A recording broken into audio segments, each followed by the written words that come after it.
Question of the day, what is your favorite mathematical formula? Well, Brian, that seems like a very interesting and unique and different question of the day. Well, it is, but we're talking about Reiner Knizia. So maybe you're thinking the quadratic equation, or maybe the y equal mx plus b point-slope form. Or maybe it's something else, maybe like a squared, c squared, b squared, all that sort of stuff. Or maybe it's even like, general relativity, specific relativity, special relativity, whatever it's called. I'm a magician, not a, thinker. Point being, we're talking about a very mathy Knizia game today called Babylonia. Now, it's a re-implementation of an older one, but it does look pretty on the table, so we're going to take a look at the art and production and presentation of this game, even though when you hear Knizia, you don't think, wow, that's like Mansions of Madness or Gloomhaven or like, even Scythe or something like that. You go, oh, this is a brain-busty, mathy game. So, let's take a look at how Babylonia plays, what it does, how it's different, and all such things like that.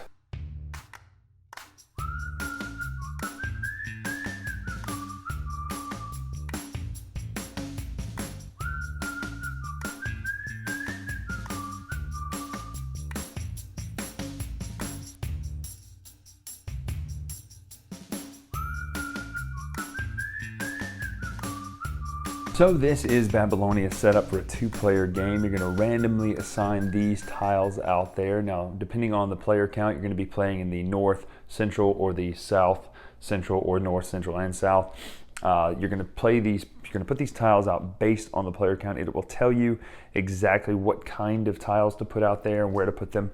Not where to put them so much, but you'll know where to put them based on the sections, and you put them on these green outline tiles. You have this top-down view between the Tigris and the Euphrates of Babylon here. This happens between, I believe, it's right around 600 BC to 550 BC in that era. You can find out about this in, ironically, the Book of Daniel is pretty great about this. 586 BC, we know that the Babylonians were historically very active. But what's going to happen is you're going to be building up the city of Babylon, kind of, because it's a Knizia game. It's not super theme heavy. It's more like, hey, look at this mathematical equation and the pretty pictures behind it that just undergird it, because we're telling you it's Babylon, not Rome or Greece or Athens or a futuristic city, right? But irrelevant. You have these chips over here, these tokens. You can do one of two things on your turn. You can either play any two of these tokens out of the 5 that you have in your little holder here. You're going to have this little holder. You can play 5. You have 5 of these face up. You can play any 2 of them, or you can play 3 or more farmers. It has to be those things. It's exactly 2 or 3 or more farmers.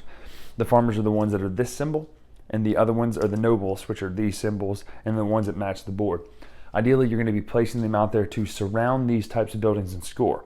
If you put them in the water, they have to go face down, just so you know. That only matters for scoring purposes, but it does connect your network. What you're going to be doing on your turn is placing these out there. So let's just say you place these 2 out here. So now you've placed 2. Once a city is completely surrounded by land tiles, it scores. And the way it scores is you will multiply any of the symbols shown that are touching it and connected in your network. So you'll follow your network out. So let's just say I had something like this going. This would be 2, and you'd follow this, 4 points for that. So you would gain the points scored around it like that. Everybody who has one around it will score, and then you'll do majorities. The person who has the most will score it. Once you have that, you'll take this off the board, and that is now an open space. Once you score these ziggurats, you'll put a token next to a ziggurat. When you place a token next to a ziggurat, you will score a point for every ziggurat you have a token next to. So if on another turn you place this, it would be 1, 2 for that. When a ziggurat is completely surrounded, you'll do the scoring, but you'll also, the person who takes the most, the majorities of the ziggurat, like we talked about a minute ago, the person who has the majority of the ziggurats surrounded will take one of these rule breaker type cards up here that give you just an immediate bonus. This is 10 points, let you have a second turn, let you have 7 tokens instead of 5 showing. All sorts of little rule breakery things. The game ends when one of you has no tokens left to place, or all but 1 or 2 of the cities has been scored. And so you count points. The person with the most points wins the game. The only other thing is you can gain these farming tiles when you have a noble adjacent to a farming tile. You can then claim it with a farmer. Just like that, you'll take that tile, and that becomes now an open space. So that is what you do in the game of Babylonia.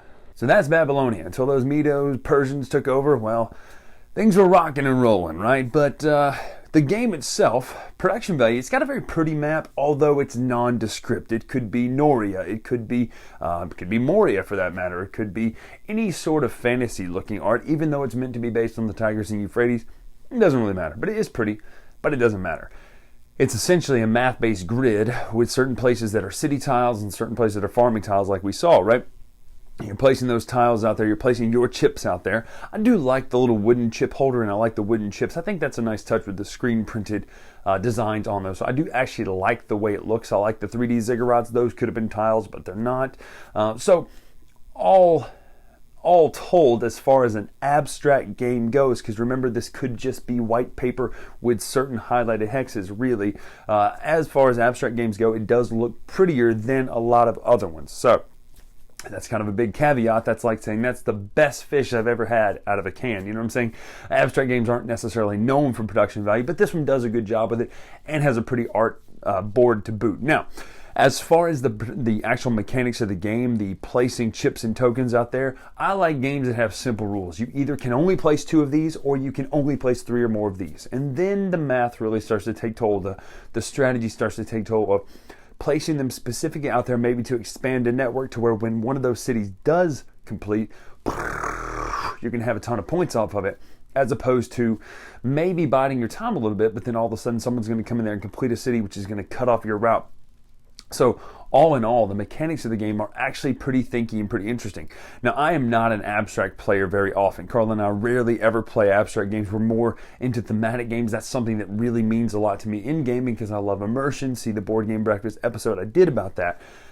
So abstract games are not my favorite types of games to play. That being said, this is a good game. This is a good abstract game. This was kind of the quote takeaway from it was, well, this game's not really for us in our style, but it's a good game. So if that makes any sense, if you can parse that out, just know where I'm coming from. If you've seen what types of games I like, this is not something I'm going to be like, dude, you've got to go and play Babylonia.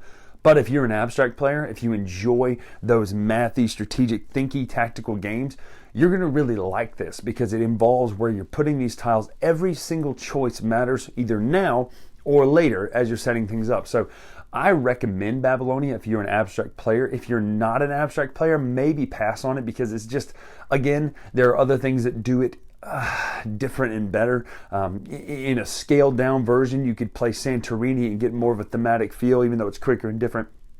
It has different things going on it. But even so, a top-down view of an abstract game, that one does it a little bit tighter even with its mechanics than this does.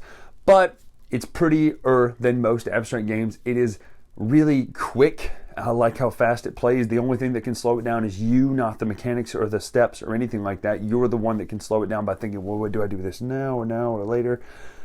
So after all in, looks better than most abstract games, plays quickly, and it is a nice abstract game. If you're an abstract player, go pick this up. If you're more of a heavy theme game, just skip it. But that is Babylonia. I'm Brian Drake here on the Dice Tower. Make sure to follow us on Twitter, Instagram, etc. at Dice Tower Brian. Until next time, we'll see you.